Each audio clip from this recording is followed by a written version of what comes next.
Welcome back to Appu Subbi vlogs. ನೀ ಹೇಳ್ಬೇಕು, ನನ್ನ ವಾಯ್ಸ್ ಫುಲ್ ಹೋಗ್ಬಿಟ್ಟೈತೆ. ಯಾಕೆ ಹೋಗ್ಬಿಟ್ಟಿದೆ ನನ್ನ ವಾಯ್ಸ್? ಹೋಗ್ಬಿಟ್ಟಿದೆ. ಯಾಕೆ ಹೋಗ್ಬಿಟ್ಟಿದೆ ನನ್ನ ವಾಯ್ಸ್? ಅದೇ RCB. ಯಪ್ಪ, ನನಗೆ ನನ್ನ best day of my life ಬಂದು ಲಾಸ್ಟ್ ಸೀಸನ್ನು. ನಾನು ಇದೇ ಥರ ನನ್ನ ವಾಯ್ಸ್ ಹೋಗ್ಬಿಟ್ಟಿತ್ತು. ನಿಮ್ಗೆ ನಾಲ್ಕು ಬಟ್ಟೆ ಬಿಚ್ಕೊಂಡೆಲ್ಲ ಕುಂದಿದ್ದಲ್ಲ ನಾನು ಹಾಕ್ತೀನಿ ನೋಡಿ. ಲಾಸ್ಟ್ ಸೀಸನ್ ಕೂಡ ಹಿಂಗಾಡಿದ್ವಿ, ಬಟ್ ಈ ಸತಿ ಸ್ವಲ್ಪ ಸ್ಟ್ರಿಕ್ಟ್ ಆಗಿತ್ತು ಹಾಗೆ ಹೀಗೆ ಅಂತ. ಈ ಸತಿ ಅಷ್ಟೊಂದು ಇದು ಮಾಡೋಕ್ಕಾಗಲಿಲ್ಲ. But we are use to it ಅನ್ನೋ ಥರ ಹೇಗಿಲ್ತು ಅನ್ನೋ ಥರ ಖುಷಿ ಅಂತೂ. ಅಯ್ಯೋ, ನನಗೆ ನನ್ನ ಖುಷಿನ ಎಕ್ಸ್ಪ್ರೆಸ್ ಮಾಡೋಕ್ಕೆ ಆಗ್ತದೆ. ನನಗೆ ಹೆಂಗೆ ಅನಿಸ್ತಿದೆ ನೋಡೋದು, ಎಂಜಾಯ್ ಮಾಡೋದು ಖುಷಿ ಆಯಿತು. ನಿಮ್ಮಂಗೆಲ್ಲ ಕುಣಿಯೋ ಶಕ್ತಿ ಇಲ್ವಲ್ಲ, ಕುಣಿಲಿಲ್ಲ. ಕುಣಿಯೋದಲ್ಲ ಅಮ್ಮ. RCBಲಿ ಬೆಂಗಳೂರು ನಮ್ಮ ರಾಜ್ಯ, ನಮ್ಮ ಕರ್ನಾಟಕ. ತುಂಬಾ ಖುಷಿ ಆಯ್ತು. ಗೆಲ್ಲಿ ಅಂತ ಪ್ರೇ ಮಾಡಿದ್ದೆಲ್ಲ ಸಕ್ಸಸ್ ಆಯ್ತಲ್ಲ. ಎಲ್ಲಾ ಕಡೆಯಿಂದನೂ ಪ್ರೇ ಮಾಡಿ 17 ವರ್ಷ ವನವಾಸ ಮಮ್ಮಿ. ನಾವು 17 ವರ್ಷದಲ್ಲಿ 1 ವರ್ಷನೂ ಗೆಲ್ದೆ ಈಗ ಬ್ಯಾಕ್ ಟು ಬ್ಯಾಕ್ ಚಾಂಪಿಯನ್ಸ್ ಆಗಿದೀವಿ ಅಂದ್ರೆ ಅದು ಹೆಂಗಿರುತ್ತೆ ಪರಗಳ ತರಾನೇ RCB ಇದೂನು. ನಿನ್ನೆ ರಾತ್ರಿ ನಿನ್ನೆ ಫುಲ್ ನನಗೆ ಈ RCB ಒಂದು ಇದರಲ್ಲೇ ಇತ್ತು. ಎಲ್ಲೂ ಕೂಡ ಸ್ಕ್ರೀನಿಂಗ್ ಇರಲಿಲ್ಲ, ಪಬ್ಲಿಕ್ ಸ್ಕ್ರೀನಿಂಗ್ ಇರಲಿಲ್ಲ. ಸೊ ರಾತ್ರಿ ಯಾವುದೋ ಒಂದು 9:30 8 ಗಂಟೆ ಹಂಗೆ ಯಾವುದೋ ಒಂದು ಬುಕ್ ಆಯಿತು. ಅಮ್ಮನ ಕರ್ಕೊಂಡು ಹೋಗ್ತೀನಿ ಅಂದೆ. ನಮ್ಮಮ್ಮ ಬಾಳ ಅಂತೀನಿ ಬಿಟ್ಬಿಟ್ಟು ಹೆಂಗೆ ಎತ್ತ ಏನು ಅಂತ ಹೇಳ್ತು. ಜವಾಬ್ದಾರಿನ ಬಿಟ್ಟು ನಾವು ಓಡೋಕ್ಕಾಗಲ್ಲ. ಸತ್ಯ. ಇವಾಗ ನಮ್ಮ ಮಗಳು ಹೋಗು, ಪರವಾಗಿಲ್ಲ, ಅಮ್ಮಗೋಸ್ಕರ ಒಂದು ಟೈಮ್ ಕೊಡೋಣ ಹೋಗು ಅಂತ ಅಂತಾಳೆ.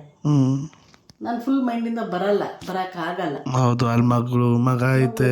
ನಾವು ಅರ್ಥ ಮಾಡ್ಕೋಬೇಕು ಪೊಸಿಷನ್ನ. ಜೊತೆಗೆ ನಮ್ಮ ಜವಾಬ್ದಾರಿಗಳನ್ನ ನಾವು ನಿಭಾಯಿಸ್ಬೇಕು. ಯಾರ ಹತ್ರನೂ ಹೇಳ್ಸ್ಕೊಳ್ದೆ ಒಂದು ಮಾತನ್ನು ನಮ್ಮ ಜವಾಬ್ದಾರಿಗಳನ್ನ ನಾವು ನಿಭಾಯಿಸ್ಬೇಕು. ಅದೇ ನಮ್ಮ ಕರ್ತವ್ಯ. ಇದ್ರ ಜೊತೆಗೆ ಹೌದು RCB ಇದು ನನಗೂ ಇಷ್ಟ, ಖುಷಿ. ಅದ್ರ ಜೊತೆಗೆ ಇದನ್ನು ನನ್ನ ಕರ್ತವ್ಯ ಮುಗಿಸ್ದಾಗ ಫಿಲ್ ಅನ್ಸುತ್ತೆ ನನಗೆ. ನಾನು ಒಂದನ್ನು ಮಿಸ್ ಮಾಡಿ ಒಂದನ್ನು ಮಾಡಿದಾಗ ಇನ್ಕಂಪ್ಲೀಟ್ ಆಯ್ತಾನೆ ಅದು. ಖಂಡಿತವಾಗ್ಲು. ಸೊ ನಾನು ನನ್ನ ಎಕ್ಸ್ ಆಫೀಸ್ ಕೊಲೀಗ್ಸ್, ನನ್ನ ಹಳೆ ಕಂಪ್ನಿ ಆಫೀಸ್ ಕೊಲೀಗ್ಸ್ ಎಲ್ಲ ಕರೆದ್ರು, ಬಾ ಹಿಂಗೆ ಹೋಗ್ತಾ ಇದ್ದೀವಿ ಅಂತ. ಸೊ ಯಾವುದೋ ಒಂದು ಕೆಫೆಲ್ ಕರೆದ್ರು, ಅಲ್ಲಿ ಹೋಗಿದ್ದೆ. ಅಲ್ಲಿ ಹೋಗಿ ಫುಲ್ಲು ಎಂಜಾಯ್ ಮಾಡಿದೆ. ನನ್ನ ಕೈಲಿ ಖುಷಿ ಆಗೋದಷ್ಟು ಒಂದೊಂದು ವಿಕೆಟ್ಗೂ ಕಿರ್ಚಾಟ, ಒಂದೊಂದು 4ಗೂ ಕಿರ್ಚಾಟ, ಒಂದೊಂದು 6ಗೂ ಕಿರ್ಚಾಟ. ಅಂದರೆ ನೆಕ್ಸ್ಟ್ ಲೆವೆಲ್ ಎಂಜಾಯ್ ಮಾಡಿದ್ದೀನಿ. ಬೇಕಾದರೆ ಒಂದಿಷ್ಟು ಕ್ಲಿಪ್ಪಿಂಗ್ಸ್ ಹಾಕ್ತೀನಿ, ನೋಡಿರ್ತೀನಿ. ಜನ ಎಷ್ಟು ಖುಷಿ, ಜನ ಎಷ್ಟು ಕುಪ್ಪಳಿಸಿದ್ರು ಅಂದರೆ ಎಕ್ಸ್ಪೆಕ್ಟ್ ಮಾಡೋಕ್ಕೂ ಆಗಲ್ಲ. ಇವಾಗೆಲ್ಲ ಎಲ್ಲ ಮಕ್ಳಿಗೂ ಸ್ಕೂಲ್ ಸ್ಟಾರ್ಟ್ ಆಗುತ್ತೆ. ಎಲ್ಲ ಖುಷಿಯಿಂದ ಹೋಗ್ತಾರೆ ಸ್ಕೂಲ್ಗೆ. RCB ಗೆಲ್ತು ಅಂತ. ತುಂಬ ಖುಷಿ ಆಯಿತು RCB ಗೆದ್ದಿದ್ದು. ಬ್ಯಾಂಗ್ಳೂರಲ್ಲಿ ಇದ್ದು ನಾವು RCBಗೆ ನಾವು ಇದು ಮಾಡಬೇಕಾಗಿರೋದು ನಮ್ಮ ಕರ್ತವ್ಯ. ಹಂಗಾಗಿ RCB ಗೆತ್ತು ಅಂತ ನಮಗೂ ಭಾಳ ಖುಷಿ ಆಯಿತು. ಜೊತೆಗೆ ನೀವೆಲ್ಲರೂ ಎಲ್ಲ ಸ್ಟೇಟಸಲ್ಲೂ, ಎಲ್ಲರ ಫೋನಲ್ಲೂ, ಎಲ್ಲರ ಮೊಬೈಲಲ್ಲೂ ಇದೇ RCB ಖುಷಿ ಆಯಿತು. ದೇವರಿಗೆ ಇವತ್ತೊಂದು ಥ್ಯಾಂಕ್ಸ್ ಅಷ್ಟೇ ಅಲ್ವಾ, ದೇವ್ರಿಗೆ ಥ್ಯಾಂಕ್ಸ್. ಸೊ ನೆನ್ನೆ ರಾತ್ರಿ ಎಲ್ಲ ಮುಗಿಸಿ ಮನೆಗೆ ಬಂದಿದ್ದು ನೋಡಿ.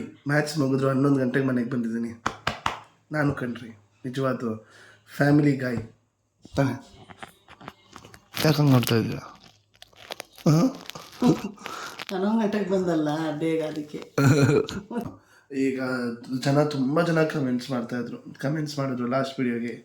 ಎಲ್ಲ 90% ಕಮೆಂಟ್ಸ್ ಏನಿತ್ತು ಹೇಳು ಹೋದ ವಿಡಿಯೋದಲ್ಲಿ. ಅದಕ್ಕೆ ಸೆಲೆಬ್ರೇಷನ್ಗೆ ಇಷ್ಟು ಕಮೆಂಟ್ಸ್ ಹಾಕಿದ್ರು. ಅದರಲ್ಲಿ ಅರ್ಧ ಸಿಗರೇಟ್ ಬಿಡಿ ದಯವಿಟ್ಟು ಪ್ಲೀಸ್ ಅನ್ನೋದು ಕನ್ಸರ್ನ್ ಒಂದಲ್ಲ. ಆ ಕನ್ಸರ್ನ್ ಅಂದರೆ ಒಬ್ಬರು ಅಲ್ಲ, ಎಲ್ಲರೂ ಹೇಳ್ತಾರದು ಅದೇ.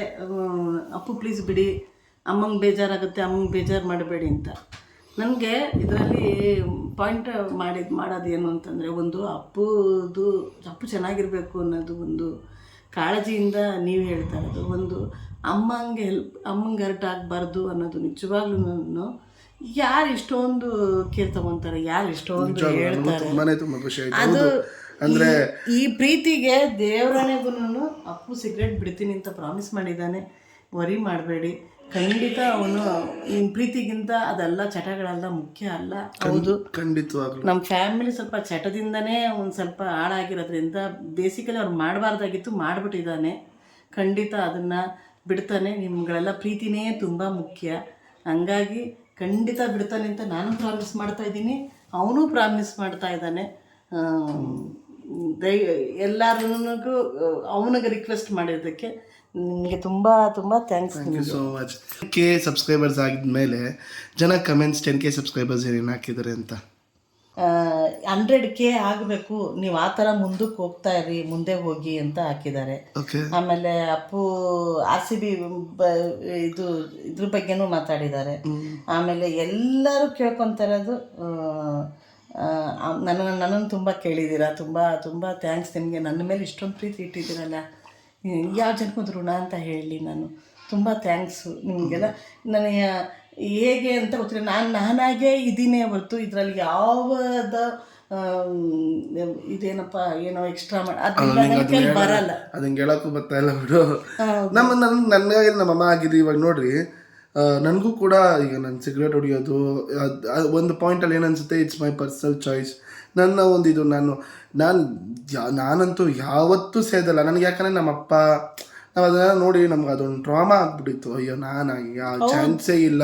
ನಾನು ನಡೆಸ್ಕೊಂಡು ಹೋಗೋ ರೀತಿ ಇದೆ. ಇಷ್ಟು ಜನಗಳ ಪ್ರೀತಿನ ನಾವು ಕ್ಯಾರಿ ಮಾಡಿ ಅದನ್ನು ಉಳಿಸ್ಕೊಂಡು ಅದನ್ನು ಹೋಗ್ತೀವಲ್ಲ, ಅದು ದೊಡ್ಡ ಜವಾಬ್ದಾರಿ. ಇದು ಖಂಡಿತವಾಗ್ಲೂ ಆಟ ಇದು ಆಟನೇ ಅಲ್ಲ. ಇದು ಹೌದು ಹೌದು. 10,000 ಜನನೇ ಇರ್ಬೋದು, ಒಬ್ರನ್ನ ನಾವು ಉಳಿಸ್ಕೊಳ್ಳೋಕ್ಕೆ ನಮ್ಮ ಕೈನಲ್ಲಿ ಆಗಲ್ಲ. ಒಂದು ಮಾಡಿದ್ರೆ ಹೆಚ್ಚು, ಒಂದು ಮಾಡಿದ್ರೆ ಕಮ್ಮಿ, ಯಾರು ಬೇಡ. ಜನಗಳು ನಿನ್ನ ಹಿಂದೆ ಇದ್ದಾರೆ, ಎಲ್ಲ ಇದ್ದಾರೆ ಅಂದರೆ ನೀನು ಯಾವ ಥರ ಇರಬೇಕು. ದೇವರಣೆಗೂ ನಾವು ಸುಳ್ಳು ಹೇಳ್ತಾ ಇಲ್ಲ, ಏನೋ ಒಂದು ಇದು ಸಿಗರೇಟ್ ಬಿಟ್ಬಿಡಪ್ಪ ಅಂತ ನಾನು ಹೇಳ್ತಾ ಇರೋದು. ಇದು ಅವ್ರು ಕೊಡೋ ಗೌರವ, ಅವ್ರು ಕೊಡೋ ಪ್ರೀತಿಗೆ ಖಂಡಿತ ನೀನು ಸಿಗರೇಟ್ ಬಿಡಬೇಕು ಅಂತ ಹೇಳಿದ್ದೀನಿ. ಅದಕ್ಕೊಂದು ಪ್ರಾಮಿಸ್ ಮಾಡಿದ್ದಾನೆ ದೇವ್ರಿಗೆ. ನಾನು ಹರಕೆ ಕಟ್ಟಿದ್ದೀನಿ ನಮ್ಮ ಸಿಗರೇಟ್ ಬಿಡಬೇಕು ಅಂತ. ಹೌದು, 20% ಅವ್ರ ಪ್ರೀತಿಗೋಸ್ಕರನೇ. ಅವ್ರ ಭಯ, ಅವ್ರ ಪ್ರೀತಿ ಎಲ್ಲನೂ ನನಗಿದೆ. ನಾನು ಬಿಡ್ತೀನಿ, ಹರಕೆ ಹಾಕಮ್ಮ ಕಟ್ಟಿದೆ ಅಲ್ಲ. ಏನು ಅಷ್ಟೊಂದು ಅವನು ಬಿಟ್ಟು ಬಿಡ್ಲಿ, ಅವನು ಬಿಟ್ಟು ಬಂದಾಗ ನಿನಗೆ ಆರ್ಕೆ ಸಲ್ಲಿಸ್ತೀನಿ ಅಂತ ಕಟ್ಟಿದ್ದೀನಪ್ಪ. ಅದು ಅವನು ಬಿಟ್ಟುಬಿಟ್ಟಿದ್ದೀನಿ, ಆ ಭಗವಂತನ ಬಿಟ್ಟುಬಿಟ್ಟಿದ್ದೀನಿ. ನಿನ್ನ ಮೇಲೆ ಹೇಳಲ್ಲ ನಾನು. ಅಣ್ಣಪ್ಪ ಏನಿದೆಯೋ RCB ಗೆದ್ದಿರೋ ಖುಷಿಯಿಂದ ಆಗಿರಲಿ, ಆಯಿತಾ, ಎಲ್ಲನೂ. It is a very fun. Yesterday night was amazing. ತುಂಬ ಚೆನ್ನಾಗಿತ್ತು. ನಾನಂತೂ ಸಿಕ್ಕಾಪಟ್ಟೆ ಎಂಜಾಯ್ ಮಾಡಿದೆ. ಸೊ ಕ್ಲಿಪ್ಪಿಂಗ್ಸ್ ನೋಡಿರ್ತೀರ, ಕಿರ್ಚಾಡಿರೋದು, ಅಚ್ಚಾಡಿರೋದು, ಒಂದೊಂದು 4 ಒಂದೊಂದು 6 ಸಾಕಾದ ಎಂಜಾಯ್ ಮಾಡಿಬಿಟ್ಟಿದ್ದೀನಿ. ಇದ್ದೀನಿ ಅಷ್ಟು ಕಮೆಂಟ್ಸ್ಗಳಿಗೆ ರಿಪ್ಲೈ ಮಾಡೋಣ ಅಂತ. ಯಾಕಂದರೆ ಅಷ್ಟು ಚೆನ್ನಾಗಿ ಕಮೆಂಟ್ಸ್ ಇರುತ್ತೆ. ನನಗೆ ತುಂಬಾ ಖುಷಿ, ನಮ್ಮ ಅಮ್ಮಂಗಂತೂ ತುಂಬಾ ಖುಷಿ ಕಮೆಂಟ್ಸ್ಗಳನ್ನ ಓದೋಕ್ಕೆ. ಸೊ ಒಂದು ಕಮೆಂಟ್ಸ್ ಬಂದು ಅನು ಅವರು ಮಾಡಿರೋದು, ನಿಮ್ಮ ತಾಯಿ ಬೇರೆ ಯೂಟ್ಯೂಬರ್ಗಳ ತಾಯಿ ಥರ ಓವರ್ ಆ್ಯಕ್ಟಿಂಗ್ ಮಾಡಿಲ್ಲ. ಇವತ್ತೇ ನಿಮ್ಮ ವಿಡಿಯೋ ನೋಡಿದ್ದು, ಅಮ್ಮ ಮತ್ತು ನಿಮ್ಮ natural video no acting bro ಇಷ್ಟ ಆಯಿತು ಅಂತ ಹೇಳಿದ್ದಾರೆ. ಖಂಡಿತ ಹೌದು. ಯಾಕೆಂದರೆ ನಾವು ಎಷ್ಟು ಟ್ರಾನ್ಸ್ಪರೆಂಟ್ ಆಗಿರ್ತೀವೋ ಅಷ್ಟು ನೀವು ನಮ್ಮ ಜೊತೆಗಿರ್ತೀರಾ ಅಂದರೆ ಫ್ಯಾಮಿಲಿ ಥರನೇ ಆಗಿಬಿಟ್ಟಿದೆ ನನಗೆ. ಇದು ಡೈಲಿ ಇದು ನೋಡೋದು, ಆಮೇಲೆ ನಿಮ್ಮ ಕಮೆಂಟ್ಸ್ಗಳನ್ನ ನೋಡ್ತಾ ಇರೋದು, ನಾನು ಅವ್ರ ಜೊತೆ ಮಾತಾಡ್ತಾ ಇದ್ದೀನಿ, ನನ್ನ ಹತ್ರ ಫೀಲಲ್ಲೇ ನಾನು ಮಾತಾಡ್ತಾ ಇರ್ತೀನಿ, ಮೆಸೇಜ್ನ ನೋಡ್ತಾ ಇರ್ತೀನಿ, ಅದಕ್ಕೆ ರಿಪ್ಲೈ ಮಾಡ್ತಾ ಇರ್ತೀನಿ. ಆಮೇಲೆ ಅದು ನಮ್ಮದೇ ನಂಬಿಬಿಟ್ರೆ ಬಿಡಿ, ದೇವರನ್ನ ಅದನ್ನು ಎದೆಗೆ ಹಾಕೋತಾ ಇದ್ದೀವಿ ಅಂದರೆ ತಗೋತಾ ಇದ್ದೀವಿ. ಅದು ಯಾವುದೇ ತಪ್ಪುಗಳು ನೀವು ಇದ್ರೂ ಪರವಾಗಿಲ್ಲ, ಕಮೆಂಟ್ ಮಾಡಿ ಹೇಳಿ, ಇದು ಮಾಡಬೇಡಿ ಅಂತ ಹೇಳಿ ಖಂಡಿತ ತಗೋತೀವಿ. ಯಾಕೆಂದರೆ ನಾವು ಹೊಸಬ್ರು. ಒಂದು ಕೇಳು, ಅಪ್ಪುಗೆ ತುಂಬ ಕೋಪ ಬರುತ್ತೆ, ತುಂಬ ಕಿಚ್ತಾನೆ, ಕೂಗ್ತಾನೆ. ಸೊ ಮತ್ತೊಂದು comment, thank you so much ಅವ್ರಿಗೆ. ಥ್ಯಾಂಕ್ ಯು ಸೋ ಮಚ್ ಅವ್ರಿಗೆ ತುಂಬ ಥ್ಯಾಂಕ್ಸ್. ಸೊ ರಂಜನ್ ಅವರು ಸುಬ್ಬಿ ಮೇಲೆ ಸ್ವಲ್ಪ ಆದರೂ ಪ್ರೀತಿ ಇದ್ರೆ ಸ್ಮೋಕಿಂಗ್ ಸ್ಟಾಪ್ ಮಾಡಿ ಅಂತ ಹೇಳಿದ್ದಾರೆ. ಸೊ ಹೌದು, ಅವರು ಅದನ್ನು ಹೇಳಿದ್ದು ನನಗೆ ಭಾಳ ಖುಷಿ ಆಯಿತು. ಅಮ್ಮನ ಯಾರು ನೋಡ್ಕೊತಾರೆ, ಅಮ್ಮನ ನಿಮ್ಗೆ ನೀವು ಎಷ್ಟೊಂದು ಕೇರ್ ಮಾಡ್ತೀರಲ್ವ ಅಮ್ಮನ, ಆಗಿದ್ರೆ ಸುಬ್ಬಿ ಮೇಲೆ ಹಣೆ ಬಿಡಬೇಕು ಅಂತಲೂ ಕಮೆಂಟ್ ಮಾಡಿದ್ದಾರೆ. ತುಂಬ ಥ್ಯಾಂಕ್ಸ್ ಇವ್ರೆ, ನಿಮ್ಮ ಕೇರ್ಗೆ, ನಿಮ್ಮ ಇದಕ್ಕೆ ತುಂಬ ಥ್ಯಾಂಕ್ಸ್. ನಾವೇನು ಕೊಡೋಕ್ಕಾಗಲ್ಲ ಇದಕ್ಕೆ. ಖಂಡಿತ ಅವನು ಬಿಡೋದನ್ನೇ ದೇವ್ರೇ ಹೋಗಪ್ಪ. ಹೌದು, ಫುಲ್ಲು ನಿನ್ನೆ ಸ್ಮೋಕಿಂಗ್ದೇ ಫುಲ್ ಒಂದು ಎಲ್ಲಿ ಯಾವ ಕಮೆಂಟ್ ನೋಡ್ರಿ ಅಷ್ಟು ಕಮೆಂಟ್ 150. ಓಕೆ ಶ್ರುತಿ ಸೋನು ಅವರು congratulations for 10K and many more to go. Subbi ಅಮ್ಮ ಆ್ಯಂಡ್ ಅಪ್ಪು ಅವರೇ ಒಂದೇ ಕೇಳೋದು ನಿಮ್ಮನ್ನು, ಈ 10K ಸಬ್ಸ್ಕ್ರೈಬರ್ಸ್ ಆಗಿ ಇರೋದಕ್ಕೆ ನಮಗೆ ಗಿಫ್ಟ್ ಥರ ಒಂದು ಕೇಳ್ತೀವಿ. ಅದು ನೀವು ಸಿಗರೇಟ್ ಬಿಡಬೇಕು ಅಷ್ಟೇ, ಬೇರೆ ಏನೂ ಬೇಡ ನಮಗೆ. ಆ ಸಿಗರೇಟ್ ಪ್ರೈಸ್ ನನಗೆ ಗೊತ್ತಿಲ್ಲ, ಬಟ್ ಅದೇ ಅಮೌಂಟ್ನ ನೀವು ಸೇಫ್ ನಿಮಗೆ ಏನಕ್ಕಾದರೂ ಯೂಸ್ ಆಗುತ್ತೆ ಅಲ್ವಾ.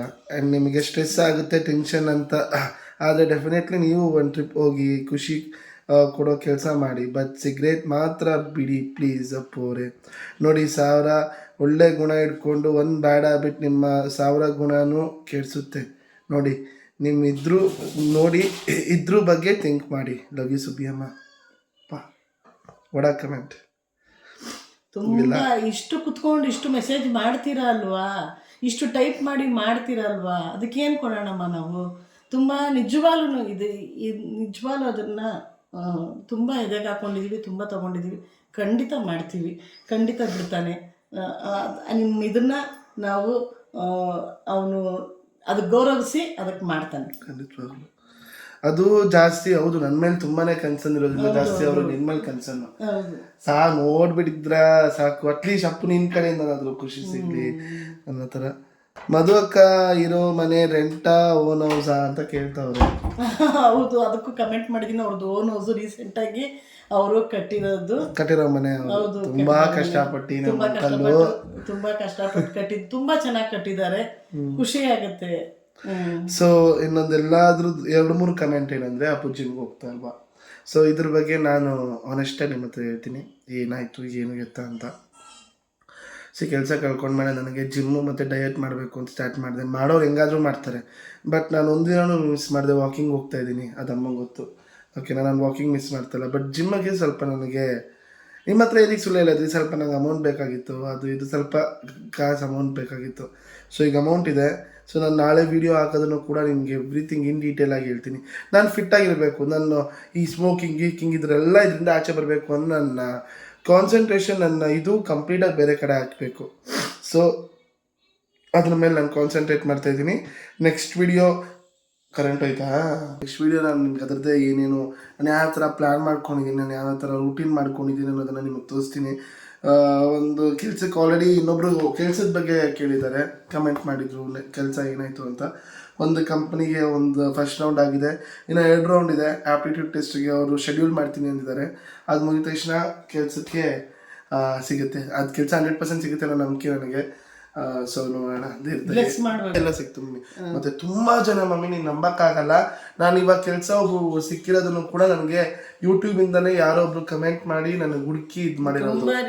ಖಂಡಿತವಾಗ್ಲೂ ಥ್ಯಾಂಕ್ ಯು ಸೋ ಮಚ್. ನನಗೆ ಅದಕ್ಕೆ ಯಾವಾಗ ಶೇರ್ಗಣಿ, ಅವ್ರ ಹೆಸರು ಮೇಘನಾ ಅಂತ, ನನಗೆ ಹೆಲ್ಪ್ ಮಾಡಿರೋರು. ಓಕೆನಾ, ಥ್ಯಾಂಕ್ ಯು ಸೋ ಮಚ್. ತುಂಬಾ ಥ್ಯಾಂಕ್ಸ್. ಅಷ್ಟು ಕಾಳಜಿ, ಯಾರೋ ನಾವ್ಯಾರೋ ನೀವ್ಯಾರೋ ನಿಜವಾಗ್ಲೂ ಅಷ್ಟು ಕಾಳಜಿ ಇಟ್ಟಿದ್ದೀರಾ ಅಂದ್ರೆ ದೇವ್ರು ಕೊಟ್ಟ ಗಿಫ್ಟ್ ಇದು. ಅಂದರೆ ಅವರು ಒಂದಲ್ಲ 2-3 ಕಂಪ್ನಿಗೆ ನಾನು ರೆಫರ್ ಮಾಡ್ತೀನಿ ನಿಮಗಾಗಲಿ ಅನ್ನೋ ಥರ. ತುಂಬ ಒಳ್ಳೆ ಕಾಳಜಿ. ಥ್ಯಾಂಕ್ ಯು ಸೋ ಮಚ್ ಮೇಘನಾ, ರಿಯಲಿ ಮೀನ್ಸ್ ಲಾಟ್. ಅವ್ರು ಬಿಟ್ಟು ಇನ್ನೂ ತುಂಬ ಜನ ಕಮೆಂಟ್ಸ್ ಹಾಕಿದ್ರು, DM ಮಾಡಿ ಕಳಿಸಿದ್ದಾರೆ, ಹುಡುಕೊಡ್ತೀವಿ ನಾವು ಮಾಡ್ತೀವಿ ಅಂತಂದ್ರು. ಯಾರಿಗ್ರೆ ಈ ಥರದೆಲ್ಲ ಯಾರಿಗೆ ಸಿಗುತ್ತಪ್ಪ, ನಿಜವಾಗ್ಲೂ ಕಂಡ್ರಪ್ಪ. ನಿಮ್ಗೆಲ್ಲರಿಗೂ ತುಂಬ ಥ್ಯಾಂಕ್ಸ್. ನಾವು ಮುಂದೆ ಬರಬೇಕು ಅನ್ನೋದು ನಿಮ್ಮ ಆಸೆ ಅಂತಂದರೆ ನಿಜವಾಗ್ಲೂ ನಾವು ಎಷ್ಟು ಕಷ್ಟಪಟ್ಟರು ಕಡಿಮೆನೇ ಅದು. ಈ ತ್ರಿಜ್ಞಾನ್ ಅಂತ ಒಬ್ರು ಇದ್ದಾರೆ, ಅವರು ಎಲ್ಲ ವಿಡಿಯೋಗೂ ಕೂಡ ಕಮೆಂಟ್ ಹಾಕ್ತಾರೆ. ಸೊ ಈ ಸತಿ ಏನು ಕಮೆಂಟ್ ಹಾಕಿದ್ರು ಅಂದರೆ 10K ನಮ್ಮ ಸಬ್ಸ್ಕ್ರೈಬರ್ಸ್ ಆಗಿರೋದಕ್ಕೆ congratulations Subbima, Appu well deserve for this achievement. ಹಾಗೆ ನಮ್ಮೆಲ್ಲರ ಪ್ರೀತಿಯ ಅಪ್ಪುಗೆ ಸುಬ್ಬೀಮಾ ಅಪ್ಪು ಅಭಿಮಾನಿಗಳಿಂದ no smoking dare, no smoking 2022 dare ಅದೇ, ಪ್ಲೀಸ್ ಅಕ್ಸೆಪ್ಟ್ ಮಾಡಿ. Love you Subbima Appu. Thank you so much ತ್ರಿಜ್ಞಾನ್ ಅವರೇ. ನಿಜವಾಗ್ಲೂ ನೀವು ಎವ್ರಿ ವಿಡಿಯೋಗೆ ನೀವು ಕಮೆಂಟ್ ಹಾಕ್ತೀರಾ, ನಂಗೆ ತುಂಬಾ ಖುಷಿ ಆಗುತ್ತೆ. ನಾನು ರಿಪ್ಲೈ ಮಾಡ್ತಾ ಇರ್ತೀನಿ, ನಮ್ಮ ಅಮ್ಮ ರಿಪ್ಲೈ ಮಾಡ್ತಾ ಇರ್ತಾರೆ. So happy. ಖಂಡಿತವಾಗ್ಲೂ ನಾನು ಬಿಡ್ತೀನಿ. I will be fit, hero ಆಗ್ತೀನಿ ಕಣ್ರಿ. ಖಂಡಿತ ಈ ಪ್ರೀತಿಗಳಿಗೆಲ್ಲದಕ್ಕೂ ಅವ್ನು ಗಿಫ್ಟ್ ಕೊಡ್ತಾನೆ ಅನ್ನೋ ನಂಬಿಕೆ ನನಗೂ ಇದೆ. ನನ್ನ ಮಗನ ಮೇಲೆ ವೇಟ್ ಮಾಡಬೇಕಷ್ಟೇ, ಒಂದು ಸ್ವಲ್ಪ ಟೈಮ್ ಬೇಕು, ಅವನಿಗೆ ಟೈಮ್ ಕೊಡಬೇಕು, ಟೈಮ್ ಕೊಡೋಣ. ಎಸ್ ಹೇಳೋದಕ್ಕೆ ಅಂದರೆ ಸಿಂಚನ ಅವರು ಕಮೆಂಟ್ ಹಾಕಿರೋದ್ರಿಂದ, ಸಿಂಚನ ಅವರೇ ನೀವು ಹೇಳಿದ್ರೆ have a humble request, please take a little time to read and like the comments you genuinely enjoy. It would mean a lot to your subscribers and make them very happy. Your small gestures of appreciation can make a big difference. Thank you. So ಇವರು ಸಿಂಚನ ಅವ್ರ ಈ ಥರ comment ಆಗಿರೋದಕ್ಕೇ ನಾವು ಈ video ಸಪ್ರೇಟಾಗಿ ಮಾಡ್ತಿರೋದು. Because ಆ comments, ಆ ಪ್ರೀತಿ ಎಲ್ಲ ವಿಡಿಯೋಗೂ ಕೂಡ ಎಂತೆಂಥ ಕಮೆಂಟ್ಸ್ ಮಮ್ಮಿ, ಟ್ರಸ್ಟ್ ಮೀ, ತುಂಬ ಅಂದರೆ ತುಂಬ ಖುಷಿ ಆಗುತ್ತೆ. ಮೆಸೇಜ್ ಮಾಡಿದ್ದಾರೆ, ಯಾರು 2 ಲೈನ್ 3 ಲೈನ್ ಮಾಡಿರೋದು ಭಾಳ ಕಡಿಮೆ. ಇಷ್ಟಿಷ್ಟುದ್ದ ಅಂದರೆ ಅಷ್ಟು ಮಾತಾಡಿದ್ದಾರೆ ನನ್ನ ಹತ್ರ ಅಲ್ವಾ, ಅಷ್ಟು ನಮ್ಮ ಹತ್ರ ಶೇರ್ ಮಾಡಿದ್ದಾರೆ ಅಂತ. ಥ್ಯಾಂಕ್ಸ್, ತುಂಬ ಥ್ಯಾಂಕ್ಸ್. ಮತ್ತು 10K ಸಬ್ಸ್ಕ್ರೈಬರ್ಸ್ ಆಗಿರೋ ವಿಡಿಯೋದಲ್ಲಿ ಜಾಸ್ತಿ ಇನ್ನೊಬ್ಳು ಮಗಳಿದಾಳಲ್ಲ, ಜಾನ್ವಿ ಅವ್ರದ್ದೇ ಜಾಸ್ತಿ. ಜಾನ್ವಿ ಅಂತ ಅವಳು ಹೇಳಿರೋದು ಕರೆಕ್ಟು, ಅದು ಆಗ್ತಾ ಇರೋದು ಕರೆಕ್ಟು, ಎಲ್ಲನೂ ಕರೆಕ್ಟೇ. ಸರಿ ಯಾವುದು ತಪ್ಪು ಯಾವುದು ಅಂತ ನಾವು ನಮ್ಮ ನನಗನ್ಸ್ದಂಗೆ ಏನು ಗೊತ್ತಾ ಮಮ್ಮಿ, ಸನ್ನಿವೇಶ ಸಿಚುವೇಶನ್ಗಳು. ಅಮ್ಮ ನನಗನ್ಸಿದ್ದು, ನಾನು ನಿನ್ನ ಹತ್ರ ಇವತ್ತು ಒಪ್ಪನಾಗ ಒಂದು ಹೇಳ್ಕೊತೀನಿ ಕೇಳು. ನಾವು ಲೈಫಲ್ಲಿ ಇವಾಗ ಏನು ದಾರಿ ಹೋಗ್ತಾ ಇದೀವಿ, ಇವಾಗ ನನ್ನ ಏಜ್ಗೆ ನಮಗೆ ಒಂದು ಮೈಂಡ್ ಸೆಟ್ ಇರುತ್ತೆ, ಈ ಏಜ್ ಅಲ್ವಾ, ಈ ಏಜಲ್ಲಿ ಎಂಜಾಯ್ ಮಾಡಬೇಕಲ್ಲ, ಇನ್ಯಾವ ಏಜಲ್ಲಿ ಎಂಜಾಯ್ ಮಾಡ್ಬೇಕು ನಾವು, ಇನ್ಯಾವ ಏಜಲ್ಲಿ ಎಂಜಾಯ್ ಮಾಡಬೇಕು ಅನ್ನೋ ಒಂದು ಮೈಂಡ್ ಸೆಟ್ ನಮಗೆ ಅಲ್ವಾ. ಆಮೇಲೆ ಎಂಜಾಯ್ ಮಾಡೋದಕ್ಕೆ ಏಜ್ ಇಲ್ಲ ಮಮ್ಮಿ, ಯಾವಾಗ ಬೇಕಾದ್ರೂ ಎಂಜಾಯ್ ಮಾಡ್ಬೋದು. ಬಟ್ ಯಾವುದೋ ಒಂದು ಫಿಲಮ್ ಡೈಲಾಗ್ ಐತೆ, ಈ ಕಾಲೇಜ್ ಲೈಫ್ನ ಗೋಲ್ಡನ್ ಲೈಫ್ ಅಂತ ಅಂತಾರೆ. ಆದರೆ ಅದು ಏನದು, ಈ ಎಷ್ಟು ಚೆನ್ನಾಗಿ ಆ ಗೋಲ್ಡನ್ ಲೈಫ್ನ ಎಂಜಾಯ್ ಮಾಡೋದಲ್ಲ, ಗೋಲ್ಡ್ನ ಎಷ್ಟು ಚೆನ್ನಾಗಿ ನೀವು ಅದನ್ನು ಯೂಸ್ ಮಾಡ್ಕೋತೀರಾ ಅನ್ನೋದ್ರ ಮೇಲೇ ಅದು ಡಿಪೆಂಡ್ ಆಗೋದು ಅಂತ. ಸೊ ನನಗನ್ಸಿದ್ದು ಏನಂದರೆ, ಲಿವ್ ದ ಮೂಮೆಂಟ್. ನಾನು ಯಾವಾಗಲೂ ಹೇಳೋದು ಎಲ್ರಿಗೂ ಅದು, ಈ ಕ್ಷಣ ಜೀವಿಸ್ರಿ, ಈ ಕ್ಷಣ ಎಂಜಾಯ್ ಮಾಡ್ಬೇಕು, ಎಂಜಾಯ್ ಮಾಡಿರಿ. ಕೆಲಸ ಮಾಡಿರಿ, ಓಕೆನಾ. ಎಂಜಾಯ್ ಮಾಡೋದನ್ನ ನೀವು ಮುಂದೆ ನಾನು ಎಂಜಾಯ್ ಮಾಡ್ಬೋದು, ನಾನು ಇವಾಗೆಲ್ಲ ಕಷ್ಟಪಟ್ಬಿಡೋಣ, ಆಮೇಲೆ ಒಬ್ಬೊಬ್ರಿಗೆ ಅದಾಗಲ್ಲ. ಕಷ್ಟಪಟ್ಟಿರೋರ್ಗೆ ಅವಾಗ ಏನಾಗುತ್ತೆ ಹೇಳೋ, ನಾನು ಎಂಜಾಯ್ ಮಾಡಲಿಲ್ಲ ಅನ್ನೋದಿರುತ್ತೆ. ಬಟ್ ಅದೇ ಸಿಚುಯೇಷನ್ನ ಎಂಜಾಯ್ ಮಾಡಿ ಕಷ್ಟಪಟ್ಟು ಆ ಲೈಫ್ನ ಆ ಮೂಮೆಂಟ್ನ ಅವರು ಚೆರಿಷ್ ಮಾಡಿದ್ರೆ ನಿಜವಾಗ್ಲೂ ಅವ್ರಿಗೆ ಯಾವುದೇ ಥರನೂ ಇದಿರಲ್ಲ mummy. This is what I believe. ಇವಾಗ ನೀನು ಹೇಳ್ತೀಯ ನಾನು ಕಾಲೇಜ್ ಲೈಫ್ನ ಎಂಜಾಯ್ ಮಾಡಲಿಲ್ಲ ಅಂತ್ಯ, ಅದೊಂದು ಗಂಡ ಹೆಂಡ್ತಿನದು ಒಂದೊಂದು ಇದಿರುತ್ತೆ, ಅದನ್ನು ಎಂಜಾಯ್ ಮಾಡೋಕ್ಕಾಗಲಿಲ್ಲ ಬಿಡು, ಅದು ಅನ್ಫಾರ್ಚುನೇಟ್ಲಿ ನಿಂಗೆ ಅದು ಬಿಡು, ಅದು ಸಿಗಲಿಲ್ಲ ನನಗೆ. ಬಟ್ ಕಾಲೇಜ್ ಲೈಫ್ ಹೇಳ್ತೀನಿ, ನೀನು ಈಗಲೂ ಹೇಳ್ತೀಯ, ನೀನು ಫಿಲಮ್ಗೆ ಹೋಗ್ಬೇಕಾದ್ರೆ ಅದು ಹೋಗ್ಬೇಕಾದ್ರೆ ಎಷ್ಟು ಎದುರ್ಕೊಂಡು ಹೋಗ್ತಾ ಇದ್ದೆ, ಜ್ಞಾಪಕ ಇದೆಯಾ ನಿಂಗೆ? ಹೋಗೇ ಇಲ್ಲ, ಎದುರ್ಕೊಂಡಿಲ್ಲ, ಹೋಗೇ ಇಲ್ಲ, ಒಂದು ಮಾತು ಮೇಲೆ ನಿಂತ್ಕೊಂಡ್ಬಿಟ್ಟೆ. ನಮ್ಮ ತಂದೆ ಕಾಲೇಜಿಗೆ ಹೋಗ್ಬೇಕಾದ್ರೆ, ನೋಡಮ್ಮ ಹೆಣ್ಮಕ್ಳುಗಳು ಏನೇನೋ ಹೇಳ್ತಾರೆ, ಆದರೆ ನಿನ್ನ ಕಾಲೇಜಿಗೆ ಕಳಿಸ್ತಾ ಇದ್ದೀನಿ ನಾನು, ನನ್ನ ಮಗಳು ನಿನ್ನ ಮೇಲೆ ನಂಬಿಕೆ ಇಟ್ಟಿದ್ದೀನಿ ನಾನು, ನೀನು ಎಲ್ಲೂ ನಮ್ಮ ಕಾಲೇಜ್ ಆಯಿತು ಮನೆ ಆಯಿತು ಬಿಟ್ಟು ಎಲ್ಲೂ ಹೋಗ್ಬಾರ್ದು ಅಂತ ಆ ಮಾತು ಮೇಲೆ ನಿಂತ್ಕೊಂಡಿದ್ದೆ. ಇವತ್ತಿಗೂ ಅಷ್ಟೇ, ನಮ್ಮ ತಂದೆ ಹೇಳಿರೋ ಮಾತು ಮೇಲೆ ನಿಂತ್ಕೊಂಡು ನಮ್ಮ ಅಪ್ಪನಿಗೆ ಇಲ್ಲ ನಮ್ಮ ಜನರೇಷನ್ ಹೌದು, ಆ ಜನರೇಷನ್ ಲೆಕ್ಕದಲ್ಲಿ ಸರಿ ನಾನು ಒಪ್ಕೋತೀನಿ ಮಮ್ಮಿ, ಇಲ್ಲ ಅಂತ ಅನ್ನಲ್ಲ. ಬಟ್ ನಿನಗೆ ಬೇಜಾರಿಲ್ವಾ?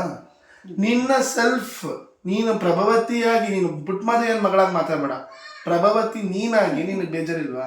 ಅದೊಂದು ಇದ್ದೇ ಇರುತ್ತೆ. ನನ್ನ ಫ್ರೆಂಡ್ಸ್ ಎಲ್ಲ, ನಮ್ಮ ಅಮ್ಮಂಗೆ ಹಿಂದಿ ಮೂವೀಸ್ ಅಂದ್ರೆ ಅವಾಗ ತುಂಬಾ ಇಷ್ಟ ಆಯ್ತು. ಅವಾಗ ದಿಲ್ವಾಲೆ ದುನಿಯಾನಲ್ಲಿ ಹಿಂಗೆ ಫಿಲಮ್ ರಿಲೀಸ್ ಆಗಿತ್ತು, ಆಗ ಫ್ರೆಂಡ್ಸ್ ಎಲ್ಲ ಹೋಗ್ತಾ ಇದ್ರು, ನಮ್ಮ ಅಮ್ಮ ಹೋಗ್ಲಿಲ್ಲ ಅಲ್ವಾ. ಅದೆಲ್ಲ ಬೇಜಾರಲ್ವಾ ಅಮ್ಮ? ಫ್ಯಾಮಿಲಿ ಜೊತೆ ಫಿಲಮ್ ನೋಡೋದೇ ಒಂದು ಫ್ರೀಡಮ್ ಇರ್ಲಿಲ್ಲ. ಅವರು ತಪ್ಪು ಅಂತ ಹೇಳಕ್ಕಾಗಲ್ಲ, ನಮ್ಮ ತಂದೆ ತಾಯಿದು ತಪ್ಪು ಅಂತ ಇಲ್ಲ, ಯಾರ್ದು ಇಲ್ಲ, ತಪ್ಪು ಅಂತ ಯಾರ್ದು ಇಲ್ಲ. ಇವಾಗ ನಿನ್ನೆ ಆಬ್ವಿಯಸ್ಲಿ ಇವಾಗ ನಾನು ಓದೆ, ಮಾತಿಗೆ ಹೇಳ್ತೀನಿ, ಹೋದೆ, ಸರಿ ಹೋಗ್ಬಾ, ಹುಷಾರಾಗಿ ಹೋಗ್ಬಾ ಅಂತ ನೀನು ಅಂದೆ. ನಾನು ಹೇಳ್ದೆ ತುಂಬ ರಾತ್ರಿ ಲೇಟ್ ಆಗುತ್ತೆ ಬರೋದು, ಓಕೆನಾ, ಮ್ಯಾಚ್ ಎಲ್ಲ ಮುಗಿದು ಲೇಟ್ ಆಗುತ್ತೆ ಅಂತ ಅಂದೆ. ಊಟ ಮಾಡ್ಕೊಂಬರೋದೆಲ್ಲ ಲೇಟ್ ಆಗುತ್ತೆ. ನಾನು 11 ಗಂಟೆ ನೀನು 3 ಸತಿ ಕಾಲ್ ಮಾಡಿದೆ. ಅಮ್ಮ ನಿನಗೆ ಕನ್ಸರ್ನು ಕೇರ್ 100% ಒಬ್ಬ ಮಗನಾಗ ನನಗೆ ಅರ್ಥ ಆಗುತ್ತೆ. ಬಟ್ ನಾ ಹೇಳೋದು, ಈಗ ನಾನು 11 ಗಂಟೆ ಕಡೆದ್ರು, ನಾನು ಎಷ್ಟು ಗಂಟೆಗೆ ಬಂದೆ? ನಾನು ಅಲ್ಲೆಲ್ಲ ಮುಗಿಸ್ಕೊಂಡು, ಮ್ಯಾಚಲ್ಲಿ ತುಂಬ ದೂರ ಹೋಗಿದ್ವಿ ನಾವು, 11:15 ಮುಗಿಸ್ಕೊಂಡು ನಾನು ಬರೋಷ್ಟೊತ್ತಲ್ಲಿ 2 ಗಂಟೆಗೆ ಮನೆಗೆ. ಈಗೇನಪ್ಪ ನೀನು ಏನಾದರೂ ನಾನು ಬೈತಿದ್ದೀಯ? ಬಟ್ ನನಗೆ ಖುಷಿ ಇದೆ that I live the moment. ನಾನು ಆ ಮೂಮೆಂಟ್ ನಾನು ಲೀವ್ ಮಾಡಿದೆ. ನನಗೆ ಇದು ಯಾವಾಗಲೂ ಈ ಫಸ್ಟ್ ಟೈಮ್ ಗೆದ್ದಾಗ, ನಾನು ಯಾವಾಗ ಫಸ್ಟ್ ಟೈಮ್ ಗೆದ್ದಿದ್ದು ನಾನು ಹೆಂಗೆ ಹೇಳ್ಕೊತೀನಿ, ಮಮ್ಮಿ ಕಿರ್ಚಿದೆ, ಅರಿಸ್ತೆ, ಬಟ್ಟೆ ಎಲ್ಲ ತೆಗ್ದಂಗೆಲ್ಲ ಮಾಡಿದೆ. ಅದೇ ಥರ ಒಂದೊಂದು ಮೂಮೆಂಟು ನಾವು ಚೆರಿಷ್ ಮಾಡಬೇಕು ಅಂತ ನಾನು ಕೇಳ್ಕೊಳ್ಳೋದು. ನೀನು ಅಟ್ಲೀಸ್ಟ್ ಇವಾಗಾದ್ರೂ ಚೆರಿಷ್ ದ ಮೂಮೆಂಟ್, ಒಂದೊಂದು ಮೂಮೆಂಟು ಜೊತೆ ಚೆರಿಷ್ ಮಾಡ್ತಾ ಇದ್ದೀನಿ, ಅದೇ ಖುಷಿ ಕೊಡ್ತಾ ಇದೆ ನನಗೆ. ನಿಮ್ಮ ಕಮೆಂಟ್ಸ್ಗಳಿಂದನೇ ಖುಷಿ ಕೊಡ್ತಾ ಇದೆ. ಸ್ವೇರ್, ತುಂಬ ಸ್ವೇರ್ ಹೇಳೋದು. ನಾಳೆ ನಾವೇನು ವೀಡಿಯೋ ಮಾಡ್ತಾ ಇದ್ದೀವೋ, ನಾಳೆಯಿಂದ ನಾನು ಏನು ಫ್ರೆಶ್ ಆಗಿ ಒಂದು ಸ್ಟಾರ್ಟ್ ಮಾಡ್ತಿದ್ದೀನೋ ಅದಕ್ಕೆ ದಯವಿಟ್ಟು ಸಪೋರ್ಟ್ ಮಾಡಿ ಪ್ಲೀಸ್, ದಯವಿಟ್ಟು ಸಪೋರ್ಟ್ ಮಾಡಿ. ನಂಗೆ ಗೊತ್ತು ನೀವು ಖಂಡಿತವಾಗ್ಲೂ ನಂಗೆ ಸಪೋರ್ಟ್ ಮಾಡ್ತೀರಾ ಅಂತ. ಸ್ವಲ್ಪ ಏನೋ ಒಂದಿಷ್ಟು ಇದರಿಂದ ನನ್ನ ಕೈಲಿ ಆಗಿರಲಿಲ್ಲ, ಬಟ್ ಇನ್ನು ನಿಜವಾಗ್ಲೂ ನನಗೆ ಆಪ್ಷನ್ ಇಲ್ಲ ಕಣ್ರಿ. ನನ್ನ ಅದನ್ನು ಆ ಕಡೆ ಹೋಗ್ಬಾರ್ದು ಅಂದರೆ ನಾನು ಈ ಕಡೆ ಫೋಕಸ್ನ ಈ ಕಡೆ ಹಾಕೋಬೇಕು ಕಂಪ್ಲೀಟಾಗಿ. I will start something new. Support ಮಾಡಿ ಅಷ್ಟೇ. ಅದು ನೋಡಿ ಯಾವುದೇ ಥರನೂ ಇದು ಮಾಡಬೇಡಿ, ಏನದು ಮಾಡ್ತಾನೆ ಇಲ್ವಾ ಅಂತೆಲ್ಲ ಇದು ಮಾಡಬೇಡಿ. ಎವ್ರಿ ಟೈಮ್ ನನಗೆ ಗೊತ್ತು, ಒಂದು 2 ಸತಿ ನಾನು ನಿಮಗೆ ಜಿಮ್ಗೆ ಹೋಗಿ ಪ್ರೋಮೋ ವ್ಲಾಗ್ಸಲ್ಲಿ ಒಂದು ಸತಿ ಹೇಳಿದ್ದೆ, ಅಪೋಸಿಟಿವ್ ವ್ಲಾಗ್ಸಲ್ಲಿ ಹೇಳಿದ್ದೆ. ಬಟ್ ನಿಜವಾಗ್ಲೂ ನನಗೆ ಸ್ವಲ್ಪ ಪ್ರಾಬ್ಲಮ್ ಆಯಿತು, ಓಕೆ. ನಮ್ಮ ಮಧ್ಯದಲ್ಲಿ ಕಣ್ಣಾಗಿದ್ದು ಹುಷಾರಿರಲಿಲ್ಲ, ಕಣ್ಣಾಗಿ ನಂದು ತುಂಬ ಪೇನ್ ಅನುಭವಿಸಿದ್ದೀನಿ, ಅದು ನನಗೆ ಗೊತ್ತು, ಅಮ್ಮಂಗೆ ಗೊತ್ತು. ಬಟ್ ಇನ್ನು ನಾನು ನೆಕ್ಸ್ಟಿಂದ ದಿನ ಒಂದು ಹೊಸ ಸ್ಟಾರ್ಟ್ ಮಾಡ್ತಿದ್ದೀನಿ. ಸಪೋರ್ಟ್ ಮಾಡಿ ಪ್ಲೀಸ್. ಆಗಿತ್ತು ಇವತ್ತಿನ ವಿಡಿಯೋ. ನಮ್ಮ ರಾಯಲ್ ಚಾಲೆಂಜರ್ಸ್ ಬ್ಯಾಂಗ್ಳೂರ್ ಮತ್ತು ಇನ್ನೊಬ್ರು ಯಾರು ಹೇಳಿದ್ರು ಸುಮ್ಮನೆ ಯಾಕೆ ಕಿರ್ಚ್ತೀಯ ಅಂತ. ನಮ್ಮ ಅಮ್ಮನ ಕೇಳಿ ನಾನು ಯಾವಾಗಲೂ ಹುಚ್ಚಿನ ಥರ ಕಿರ್ಚ್ತಾನೆ ಇರ್ತೀನಿ ತಾನೆ. ಹೌದು, ಅವನದು ಮಾತಾಡೋದನ್ನು ಕಿಚ್ಚ ಥರ ಮಾತಾಡ್ತಾ ಇರ್ತಾನೆ. ಅವ್ರ ಅಮ್ಮನ ತವ ಕೂಗಾಡ್ತಾ ಇದ್ದಾನೇನೋ ಇವನು ಅಂತ ಅನ್ಸುತ್ತೆ. ಅದೊಂದು ಬ್ಯಾಡ್ ಹ್ಯಾಬಿಟ್ಟು. ಇಲ್ಲ, ನಾನು ಕಿರ್ಚೋದು ಹಂಗೆ. ಒಂದೊಂದ್ಸತಿ ನಾನು ಏ ಅಂತ ಕಿರ್ಚಿನಲ್ಲ, ಅದು ನನ್ನ ತಮಾಷೆ ಕಿರ್ಚೋದು. ನಿಜವಾಗ್ಲೂ ಅದನ್ನ ಅವಾಗಲೂ ನಮ್ಮ ಅಮ್ಮಂಗೆ ಹಂಗೆ ಕಿರ್ಚುವೆ. ಅವಾಗ ನಾನು ಕಿರ್ಚಿದಾಗ ನಮ್ಮ ಅದು ತಪ್ಪು. ನಿಮಗೆ ಅದು ಹರ್ಟ್ ಆಗಿದ್ರೆ, ಹರ್ಟ್ ಅಲ್ಲ, ಅವ್ರಿಗೆ ಇರಿಟೇಟ್ ಆಗಿದೆ. ಅವ್ರಿಗೆ ಯಾವ್ದು ಇರಿಟೇಟ್ ಆಗಿದೆ ಖಂಡಿತ ಅದನ್ನ ನಿಲ್ಲಿಸ್ತೀನಿ, ಕಡಿಮೆ ಮಾಡ್ಕೊತೀನಿ. ಅದು ನಾನು ಅದು ಸ್ವಲ್ಪ ಎಕ್ಸೈಟ್ ಆಗಿದ ತಕ್ಷಣ ನಾನು ಒಂದಿಷ್ಟು ಸೌಂಡ್ಗಳೆಲ್ಲ ಮಾಡ್ತೀನಿ. ನಾನು ಅದು ತುಂಬ ಓವರ್ ಎಕ್ಸೈಟ್ ಆದಾಗ ನಾನು ಅದನ್ನು ನನ್ನ ಅಮ್ಮಂಗೆ ಚಿನ್ನಿ ಅಂತ ಅಂತೀನಿ. ಆಮೇಲೆ ನಮ್ಮ ಅಮ್ಮಂಗೆ ಏನೇನೋ ರೇಗಿಸ್ತೀನಿ. ನಮ್ಮ ಅಮ್ಮಂಗೆ ಖುಷಿಲಿ ಕಿರಿಚ್ತೀನಿ, ಹರ್ಚ್ತೀನಿ. ಹೌದು, ಒಂದೊಂದ್ಸತಿ ಇರಿಟೇಟ್ ಆಗುತ್ತೆ ಕೂಡ, ನನಗೂ ಇರಿಟೇಟ್ ಆಗುತ್ತೆ. ಕಿರ್ಚೋದು ಕೂಗಾಡೋದು ಎಲ್ಲ ಟೈಮು ಒಂದೇ ಥರ ಇರೋದಿಲ್ಲ. ಕಡಿಮೆ ಮಾಡ್ಕೊತಾನೆ ಅಂತ ನಾನು ಖಂಡಿತವಾಗ್ಲೂ ಕಡಿಮೆ ಮಾಡ್ಕೊತೀನಿ. ನಿಮಗೋಸ್ಕರ ಎಲ್ಲಾನು ಮಾಡ್ತೀನಿ, ನಿಮಗೋಸ್ಕರ ಅಲ್ಲ, ನಮ್ಮ ಜನಕ್ಕೋಸ್ಕರ. ಕಮೆಂಟ್ ಹಾಕ್ತಾರೆ ಆಮೇಲೆ ನೀನು ಸುಬ್ಬಿಗೋಸ್ಕರ ಮಾಡು ಅಂತ.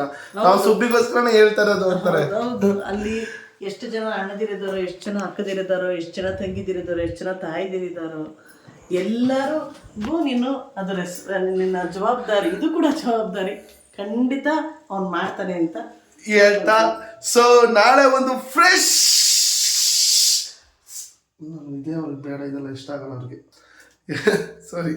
ಸೊ ನಾಳೆ ಫ್ರೆಶ್ ಸ್ಟಾರ್ಟ್ ಮಾಡೋಣ ಅಂತ ಹೇಳ್ತಾ, ನಾಳೆ ಮತ್ತೊಂದು ಫ್ರೆಶ್ ವಿಡಿಯೋ ಜೊತೆ, ಒಂದು ಬೆಸ್ಟ್ ಸ್ಟಾರ್ಟ್ ವಿಡಿಯೋ ಜೊತೆ ಅಂತ ಸಿಗ್ತೀನಿ ಅಂತ ಹೇಳ್ತಾ, ಲೈಕ್ ಮಾಡೋದನ್ನ, ಶೇರ್ ಮಾಡೋದನ್ನ, ಕಮೆಂಟ್ ಮಾಡೋದನ್ನ, ಮತ್ತೆ ಸಬ್ಸ್ಕ್ರೈಬ್ ಮಾಡೋದನ್ನ, ಮತ್ತೆ ಬೆಲ್ ಐಕಾನ್ನ ಕ್ಲಿಕ್ ಮಾಡೋದನ್ನ ಮಾತ್ರ ಮರಿಬೇಡಿ ಅಂತ ಹೇಳ್ತಾ, ಸಿ ಆಲ್, ಟೇಕ್ ಕೇರ್, ಬಾಯ್.